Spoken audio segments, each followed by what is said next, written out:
Poonjar saint Mary's ഫൊറോന പള്ളിയിൽ നടന്ന സംഭവം ഒത്തുതീർപ്പായെന്ന മന്ത്രി വാസവന്റെ പ്രസ്താവനയും സംഭവവുമായി ബന്ധപ്പെട്ട പൂഞ്ഞാർ ഇടവകാംഗങ്ങളുടെ കൂട്ടമണിയടിച്ചുള്ള പ്രതിഷേധത്തെ കലാപശ്രമമെന്ന് ദുർവ്യാഖ്യാനിച്ച തോമസ് ഐസക്കിന്റെ പ്രസ്താവനയും വസ്തുതാവിരുദ്ധവും അപലപനീയവുമാണെന്ന് പൂഞ്ഞാർ പള്ളി സംരക്ഷണ സമിതി കോട്ടയം കളക്ടറുടെ ചേംബറിൽ വിളിച്ചുകൂട്ടിയ മീറ്റിംഗിൽ ഇരുവിഭാഗത്തിലെയും പ്രതിനിധികളുടെ ആശങ്കകളാണ് ചർച്ചയായത്.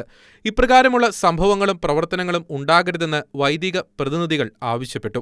കേസിൽ തുടരന്വേഷണം നടത്തി ഇരുവിഭാഗങ്ങളുടെയും ആശങ്കകൾ പരിഹരിക്കാമെന്നാണ് യോഗത്തിൽ തീരുമാനമുണ്ടായത്. ഇതുവരെ യാതൊരു പുനരന്വേഷണവും പോലീസിന്റെ ഭാഗത്തുനിന്ന് ഉണ്ടായിട്ടില്ല എന്നും പൂഞ്ഞാർ പള്ളി സംരക്ഷണ സമിതി വ്യക്തമാക്കി. സംഭവവുമായി ബന്ധപ്പെട്ട് പള്ളിയുടെ മുറ്റത്ത് അതിക്രമിച്ചു കയറി വീഡിയോ എടുത്ത വ്യക്തിയുടെ ഉദ്ദേശ ലക്ഷ്യങ്ങളെപ്പറ്റിയും ഇയാളെ ആക്രമിച്ചു എന്ന് പറഞ്ഞ് കള്ളക്കേസിൽ കുടുക്കിയ ക്രൈസ്തവ വിശ്വാസികളുടെ കേസിനെ സംബന്ധിച്ചും യാതൊരുവിധ പുനരന്വേഷണവും നടത്തിയിട്ടില്ല.